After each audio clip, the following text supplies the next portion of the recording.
Good afternoon, Herstory lovers, and welcome to episode 16, 17. I can't remember. Welcome to this episode, Queen Anne the First. I had my poll up on my Facebook group, as I do every single week, and it was between Queen Anne the First and Queen Mary the First this week, and there was one vote for Queen Anne from Joe Rooks. So this video, Joe, is for you. Queen Anne is for you. The lovely Joe Rooks, Education Officer at the Museum of East Anglian Life. Go and visit them today, Joe. You are wonderful, and I hope to see you very soon, and thank you for voting, and this is for you. So, Queen Anne, Queen of England, Scotland and Ireland, last of the Stuarts, and I think quite a misunderstood queen. So let's get into it, shall we? I've been a bit kind of off the grid lately. Obviously, I've had a lot of family come and visit, friends come and visit. I've got loads of stuff going on in October as well, and I'm finishing up my contract at Ickworth. I think I've got 3 weeks left, so all that's going on. And I'm also I've got 2 deadlines coming up for essays that I've got to be doing for my master's degree. So I've got one on Victorian crime and punishment, which is due in 3 days. Hello, dog. And then I've got one due in at the beginning of October on poverty and welfare. So yeah, obviously, I've done all the research, I've been prepping everything, so when you actually get to the point of writing the essay, of course, what I've done is gone, no, I'm not going to write the essay, I'm going to do Queen Anne. So I've been watching The Favourite and generally procrastinating very well, but I won't keep you waiting any longer with Queen Anne. And then I will put a new poll up on the Facebook page as soon as this one's done. So here we go. Queen Anne. Born on the 6th of February 1665 at St James's Palace, she was the 4th child and 2nd daughter of James II and Anne Hyde, and she was the younger sister to Mary, as in William and Mary. They were the only 2 of 8 children to survive to adulthood, the 2 sisters. As a child, Anne suffered from an eye condition of excessive watering known as defluxation. She was sent to France for treatment and lived there with her paternal grandmother Henrietta Maria of France at the Château de Colombe near Paris. When her grandmother died in 1669, Anne lived with her aunt Henrietta Anne, Duchess of Orleans. Her aunt died suddenly a year later, and Anne returned to England, where her mum then died the following year. That must have been so sad for her to have 3 important female figures in her life like that die within 3 years. Anne and Mary were brought up in their own establishment in Richmond and raised as Protestant under the wishes of the then King Charles II, who was their uncle, because their dad was Catholic. So Charles II is king, he's Protestant. The heir to the throne, their father, James, soon to be James II, is a Catholic. So Charles orders the girls to be raised as Protestant, and they're raised as Anglican. Hope that makes sense. We'll touch on that a little bit more later. Okay, so they were in the care of Lady Frances Villiers, and around 1671, Anne made her acquaintance with a lady called Sarah Jennings, who later became her closest friend and one of her most influential advisors, The Favourite. Her and her husband, John Churchill, Duke of Marlborough. In 1673, her dad's conversion to Catholicism became public knowledge when he married Catholic Princess Mary of Modena, only 6.5 years older than Anne, but apparently they got on very well, probably because they were similar in age. In November 1677, Anne's sister Mary married their Dutch first cousin William of Orange. Anne couldn't attend the wedding. She was confined to her room with smallpox, and by the time she recovered, Mary had left for her new life in the Netherlands. Lady Villiers unfortunately caught the smallpox from Anne and died, so Anne's aunt, Lady Henrietta Hyde, was appointed her governess. Really sad, all these people dying on her. Anne married Prince George of Denmark on the 28th of July 1683 in the Chapel Royal. Although an arranged marriage, they were faithful and very loving partners by all accounts. They were given a set of buildings called the Cockpit in the Palace of Whitehall to live in, and Sarah Churchill was appointed as one of Anne's ladies of the bedchamber. So James II, Catholic dad, ascends the throne upon the death of his brother Charles II in 1685, and everyone is livid because he's a Catholic. Mary and William of Orange invade England on the 5th of November 1688, and Sarah legged it from Whitehall to Oxford with Anne. No, where am I? Hang on. I've jumped ahead. Mary and William of Orange invade England on the 5th of November 1688, which is known as the Glorious Revolution, and I'm not going to go into that too much because Mary deserves her own story, right? So Anne is aware of the plot with William and Mary. She approves, and while this glorious revolution is happening, she, George and Sarah leg it from Whitehall to stay in Oxford for a bit. Their father James, Mary and Anne's father James, fled to France on the 23rd of December, and William and Mary were crowned. After already suffering 2 stillbirths, 2 miscarriages, and 2 daughters dying in infancy of smallpox. Oh, what an awful disease to just plague Anne like that.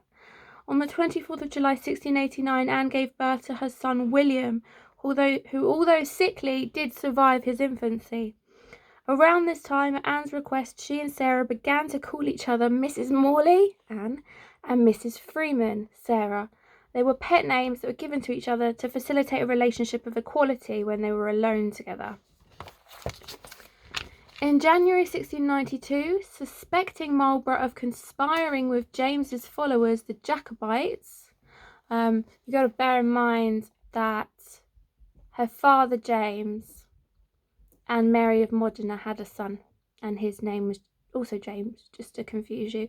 So Mary and Anne have a half-brother called James, who's Catholic. Just to confuse you. So, suspecting Marlborough of conspiring with James's followers, the Jacobites, Sarah was removed from William and Mary's royal household. Anne went off in a strop and took up residence at Sion House, the home of the Duke of Somerset. She was not happy about her friend being removed from court. She was stripped of her guard of honour, her courtiers were forbidden to visit her, and civic authorities were instructed to ignore her. After a tense meeting, Mary and Anne never saw each other again. When Mary died of smallpox in 1694, William continued to rule alone. Anne became the heir apparent, as William and Mary had had no children. The two reconciled publicly, and he restored her previous honours and allowed her to reside in St James's Palace, and Marlborough was restored to office upon her request. Anne's final pregnancy ended on the 25th of January 1700 with a stillbirth. She had miscarried or given birth stillborn to at least 12 times. She had had 5 live-born children, 4 of which had died before the age of 2. Anne suffered from bouts of gout pain from at least 1698. Based on her fetal losses, she may have had lupus, Hughes syndrome, or pelvic inflammatory disease. Very unusual for somebody to have 17 pregnancies, 5 live children. I can understand young children, mortality rate was quite high then. But to have 17 pregnancies and 5 live children, historians do wonder, what was going on with Anne down there.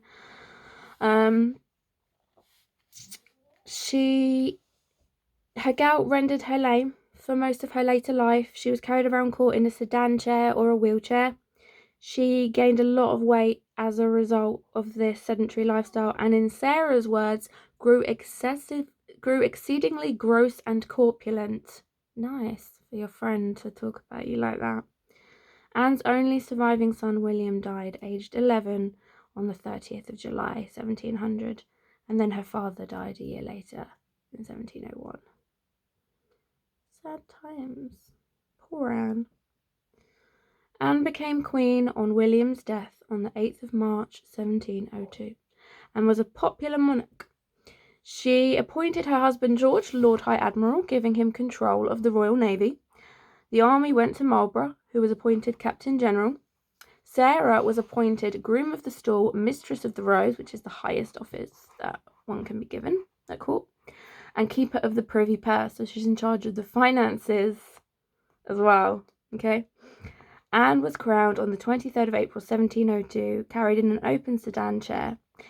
She took a lively interest in affairs of state and was a patron of theatre, poetry and music. She was supposedly gave Handel an allowance of £200 a year, which was a lot of money back then. On the 1st of May 1707, under the Acts of Union, Scotland and England were finally united into a single kingdom. British ships successfully chased away a Jacobite rebellion of her half-brother James in March 1708. Anne gets close to Lady of the Bedchamber Abigail Hill around this time as well, and her relationship with Sarah starts to deteriorate. So Sarah begins to spread rumours of a lesbian relationship between Abigail and the Queen. And she shares pamphlets and bawdy poems that are going around. She shares them out at court to try and fan the flames of this rumour. This is highly unlikely, this so-called lesbian relationship between either her and Sarah or Anne and Abigail are both highly, highly unlikely. So Anne and Sarah continue to row, culminating in an argument at the doors of St. Paul's Cathedral, where Anne is about to go into a Thanksgiving service, and Anne doesn't want to wear the jewels that Sarah has selected for her to wear, and Sarah tells her to be quiet. And the Queen is kind of taken aback by that, and that's sort of spells the beginning of the end, really. Her husband George died in October 1708, which absolutely devastated Anne. She took on the duties of Lord High Admiral herself instead of appointing someone else to do it. I think at this point she isn't really sure who she can trust. Her best friend let her down, so she doesn't really want to appoint anyone as Lord High Admiral. She's going to do it herself. Sarah continued to get at Anne for her friendship with Abigail. In October 1709, Anne wrote to the Duke of Marlborough asking that his wife leave off teasing and tormenting me and behave herself with the decency she ought both to her friend and Queen. On Maundy Thursday, the 6th of April 1710, Anne and Sarah saw each other for the last time, the Queen refusing to answer any of Sarah's questions, telling her, "Whatever you have to say, you may put in writing." Cold. In January 1711, Anne forced Sarah to resign her court offices, and Abigail was given her rooms and took over as Keeper of the Privy Purse. Marlborough was dismissed as commander of the army, and Abigail's husband, Samuel Masham, was made a baron. Anne was unable to walk from January to July 1713 and became feverish at Christmas. She was then seriously ill again in March and was rendered unable to speak by a stroke on the 30th of July 714, and she died at 7:30 a.m. on the 1st of August 1714. John Arbuthnot, one of her doctors, wrote, "I believe sleep was never more welcome to a weary traveller than death was to her." Anne was buried beside George and their children in the Henry VII's Chapel in Westminster Abbey on the 24th of August, and she was succeeded by George Ludwig, Elector of Hanover, who then went on to become George I. This was due to an act that was passed shortly before her death that ensured that a Catholic would never sit on the throne of England ever again. So her half-brother James was cast aside, and many other people who had a better claim to the throne were cast aside in order for somebody Protestant to be on the throne, and that was George I. So, legacy. Traditionally, Anne has been seen in history as fat, constantly pregnant, weak, and under the influence of favourites, lacking any political astuteness or interest. I don't think that's very fair. She attended more cabinet meetings than any of her predecessors or successors of any monarch. If you can hear that, I'm really sorry. That's my dog, Scruffy. He just wants attention. She presided over an age of artistic, literary, scientific, economic and political advancement which was made possible by the stability and the prosperity of her reign. She managed to broker a peace with France, and the Union of England and Scotland created Europe's largest free trade area. She chose her ministers wisely, avoided conflict between Crown and Parliament very well, and created the United Kingdom as we know it today. So, fun facts about Anne. Anne's motto was the same as Elizabeth I, Semper Idem, which roughly translates to always the same, ever faithful, ever loyal. It's difficult to translate exactly, but yes, I think that's very interesting that their mottos were the same. I actually do have a Tudor rose tattoo on my hip with Semper Idem written underneath it, just for my love of everything Tudor and Elizabeth I, and I thought that was really cool. Bit of information when I found that out. So not only do I have Elizabeth I's motto tattooed on me, I also have Anne's motto tattooed on me.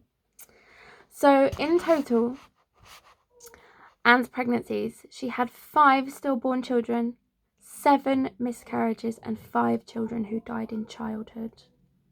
That's so tragic. Blackbeard's ship was named after her, Queen Anne's Revenge. Anne was short-sighted, very, very short-sighted, and she was very short. Winston Churchill is descended from Sarah Churchill, as was Princess Diana, descended from her daughter, who married a Spencer. The War of the Spanish Succession raged through Anne's reign. An act was passed before her death to say a Catholic could never sit on the throne of Britain again, which also excluded her half-brother James. And that's where the Hanoverians and the Georgians come in and the Stuart reign ends. She only ruled for 12 years, 1702 to 1714, and she was 37 when she was crowned. So now I'm going to give a little bit of a review on the film The Favourite. So I literally just watched this. I did my research on Queen Anne. I watched The Favourite, and then I googled a couple of things and looked up a couple of things to see if they were historically accurate. And now I'm recording this video. So The Favourite is fresh in my mind. I'm so sorry I have to shut this door because the dog won't shut up. I'm back. I swear every time I try to film, there is a dog that tries to insert itself somewhere. So I've just run up the stairs really quickly. Okay. So yes, we're talking about The Favourite, weren't we? Yes. So The Favourite is fresh in my mind. I watched it, researched a few bits, and then came back, and this is my assessment of The Favourite. I never expected it to be a historically accurate film. I was aware going into watching it that it probably wasn't going to be historically accurate. I'd heard about the lesbian sex scenes, so I knew that after that no bets were off really. Obviously there's a lot of things that are wrong with it in terms of historical accuracy, but there's a lot of things that are right with it in terms of filmmaking. And coming from a theatre school background, I can appreciate both sides of it. So let's start with the bits that aren't true, okay? The Favourite portrays Anne as, these are all the words I wrote down as I was watching it: petty, jealous, fragile, neurotic, needy, inept and sickly. I don't really think that's fair. as somebody who lives with a chronic illness myself, somebody who has fibromyalgia and spends every day in pain, I quite often don't look my best, but I also don't look as awful as Anne did in the film. This to me today is like putting on a good face. Okay, so this is like a normal face for me, and I think Anne would have made slightly more of an effort with her courtiers around. So just want to put that out there. Sarah was brutally honest. That is absolutely true. She never minced her words about what she thought when talking to the Queen. Abigail Hill did come from a destitute background, and she was taken in by her cousin Sarah. There were no rabbits, unfortunately, and I know the rabbits are such a big part of the film, but rabbits were seen as food or pests back then. So, sorry, my partner's just come home. So I'm going to wrap this up. So the rabbits are merely symbolic, and they're there to symbolise the deaths of her 17 pregnancies. I thought they were a lovely touch. I thought they were a brilliant constant reminder of the tragedy and the hurt that she must have carried with her all of her life. And I really liked them as a cinematic thing. Obviously the costume was done deliberately. You'll notice that all of the costumes are either containing black, white or red and no other colours. That's been done deliberately, of course. That was not historically accurate. And that's it, basically. So no poisoning occurred as well. Just want to put that out there. Abigail did not poison Sarah. So there we go. That's a wrap. Darren's home, so I'm going to go and say hello. And as always, give me a like and a subscribe and all that kind of thing. And hop on over to the Facebook page and vote in this week's poll. Thanks again, Joe, for voting for Queen Anne. This one was for you. I hope you enjoyed it. And take care, and I will see you soon. Bye.